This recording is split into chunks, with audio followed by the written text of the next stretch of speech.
Queridos irmãos e irmãs, chegamos ao terceiro domingo do Advento, desta nossa preparação para vivermos o Natal. Somos convidados a nos perguntarmos o que devemos fazer para poder receber esse Senhor que vem. Que mudanças são necessárias, que transformações no nosso modo de ver, no nosso modo de viver, são precisas para que possamos viver o mesmo Espírito com que Jesus veio ao mundo.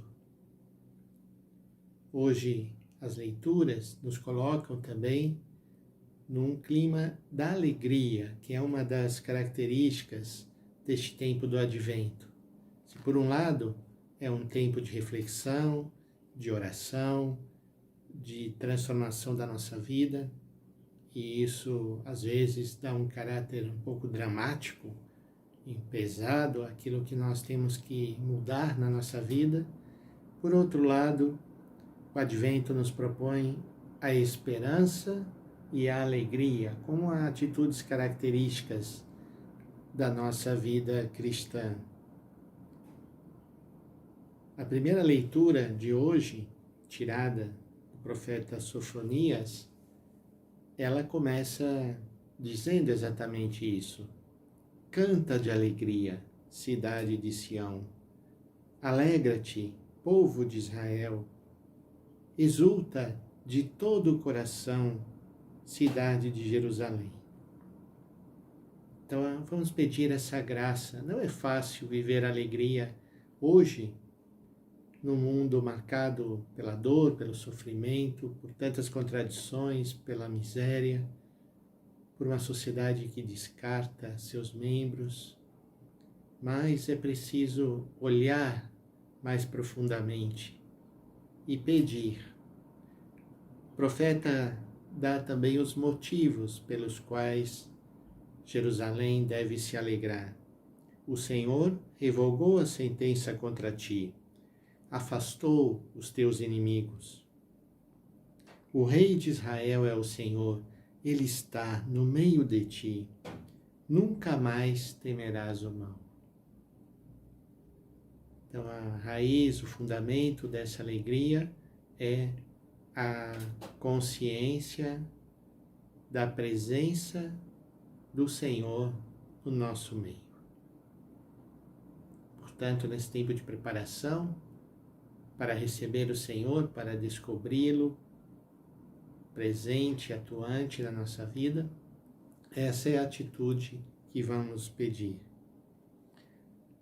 Naquele dia se dirá a Jerusalém: não temas, Sião, e não te deixes levar pelo desânimo. O Senhor teu Deus está no meio de ti, o valente guerreiro que te salva. Ele exultará de alegria por ti, movido por amor.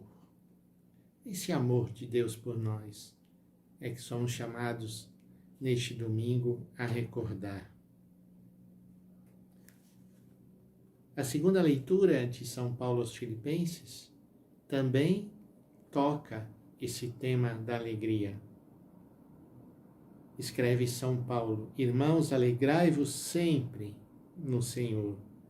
Eu repito, alegrai-vos. Que a vossa bondade seja conhecida de todos os homens. O Senhor está próximo. Vocês percebem a conexão entre o Novo e o Antigo Testamento? Entre Paulo e o profeta Sofonias?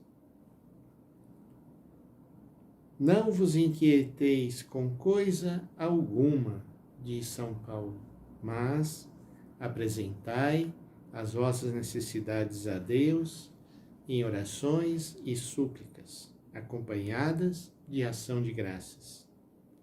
E a paz de Deus, que ultrapassa todo o entendimento, guardará os vossos corações e pensamento em Cristo Jesus.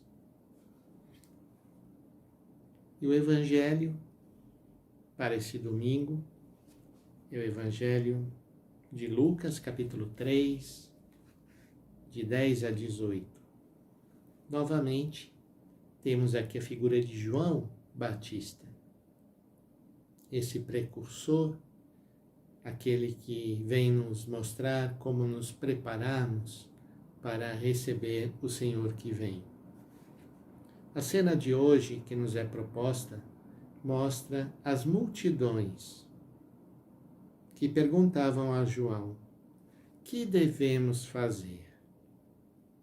Que devemos fazer? E quando aqui aparecem multidões, devemos pensar em todos aqueles mais necessitados, mais pobres, aqueles menos considerados pelas autoridades e que buscavam, de algum modo, se aproximar de João, porque viam em João Batista um profeta, alguém que falava em nome de Deus. E a pergunta é essa: que devemos fazer? A resposta de João é muito clara e, na sua simplicidade, cai como uma pedra sobre nós. Quem tiver 2 túnicas, dê uma a quem não tem. Quem tiver comida, faça o mesmo. Portanto, é um apelo a viver solidariedade, partilha, divisão. É muito significativo que num contexto como esse, onde se pergunta a João o que devemos fazer, João, tido como um grande profeta, não dá nenhuma orientação religiosa, nem litúrgica, nem cultual. Ele pede partilha, solidariedade e compaixão. Então esse é o primeiro grupo que se aproxima dele, chamado as multidões. Então a atitude primeira é essa. Depois aparece um segundo grupo que vem até ele. Foram também para o batismo cobradores de impostos, aquela raça odiada pelos judeus, porque traíam seu próprio povo. Perguntavam a João: Mestre, que devemos fazer? E João respondeu: Não cobreis mais do que foi estabelecido. João sabia que a grande tentação era que eles se tornassem exploradores do seu próprio povo. Então, João pede aqui uma mudança de atitude que vai diretamente, concretamente na sua vida do dia a dia. E o terceiro grupo são os soldados. E nós, que devemos fazer? Perguntavam a ele. E João respondia: Não tomeis à força dinheiro de ninguém, nem façais falsas acusações, ficais satisfeitos com o vosso salário. É muito interessante, assim como João Batista foi respondendo a cada uma dessas categorias de pessoas, hoje cabe a nós também perguntarmos: e nós, que devemos fazer? Pare um pouco, se coloque essa pergunta e peça ao Senhor que lhe dê a sua resposta.